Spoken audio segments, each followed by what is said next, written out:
In a land where rivers sang and mountains whispered, an engineer named Lila listened closely. She designed bridges that danced with the wind and roads that hugged the earth. One day, a storm threatened the village. Lila's creations stood firm, protecting everyone. But the twist?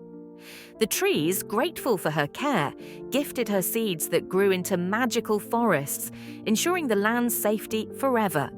The villagers learned that harmony with nature was the true strength. Like, comment, and subscribe for more enchanting tales.